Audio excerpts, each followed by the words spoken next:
clock is ticking for Spaza shop owners to comply with the government regulations aimed at curbing foodborne illnesses. Tomorrow is the deadline for registration, and non-compliance could lead to serious consequences.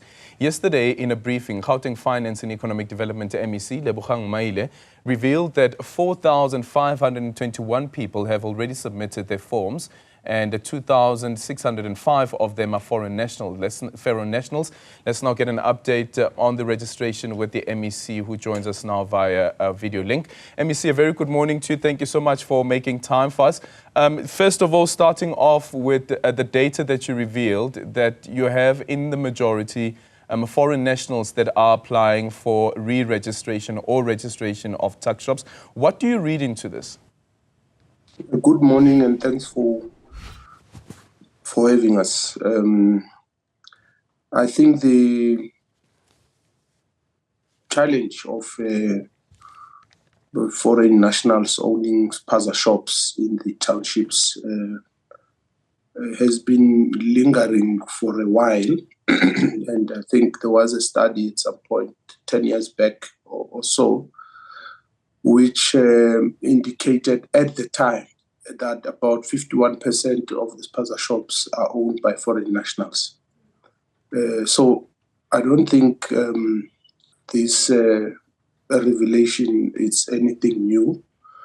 That's the first thing. But the second thing, it's a worrying trend, because it means most of South Africans are not participating in this sector. And this is one sector which could be helping us to deal with poverty and also create jobs. And that's why we have been meeting with commercial property owners, because remember, those are the people who give the business people leases, because they own the properties. Just to understand from them, why is it that they will prefer foreign nationals in their majority, but also why is it that they are not running these Spaza shops themselves, or maybe they are families, relatives, or neighbors. And we are continuing with that engagement to try and encourage them to invest and run these Spaza shops. Yeah, considering the report that you are citing, that this is nothing new, what has the government done since that report was released to try and reverse what we are currently seeing now?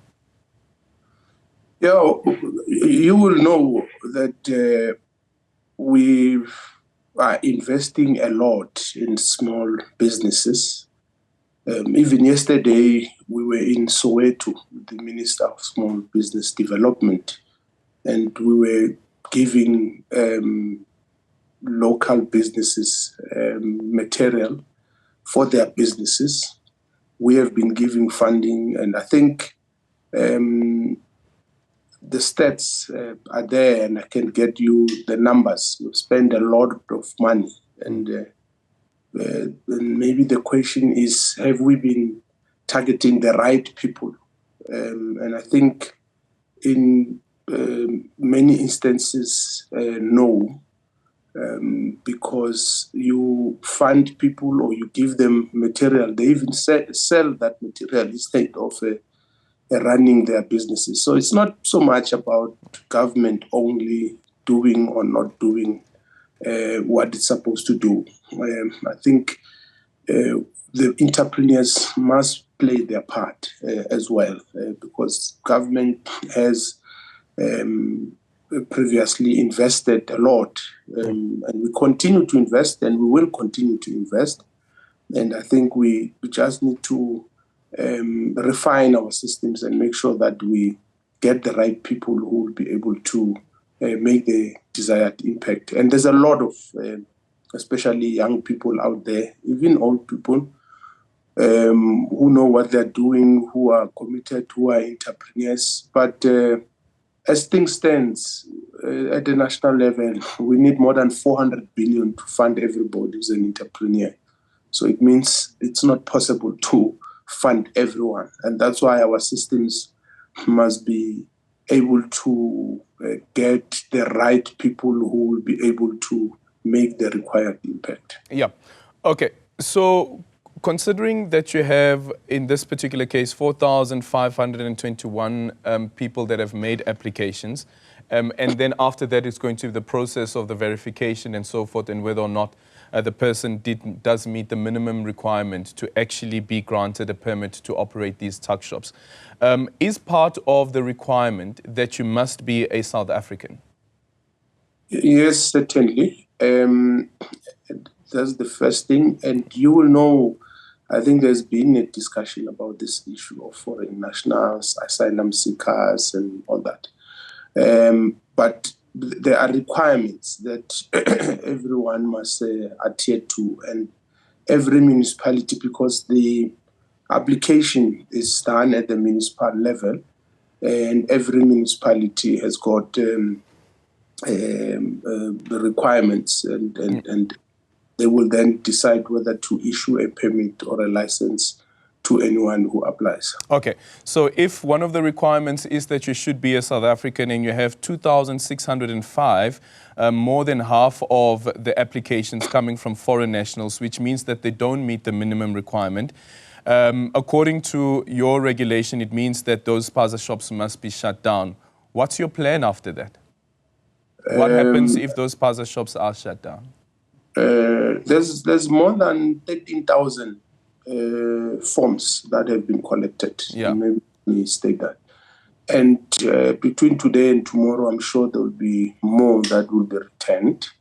And I think when we get to that point where there's a lot of people who are not qualifying in terms of what must happen, we will be able to respond to that question, because as I've said, we don't run Spaza shops or businesses for that matter.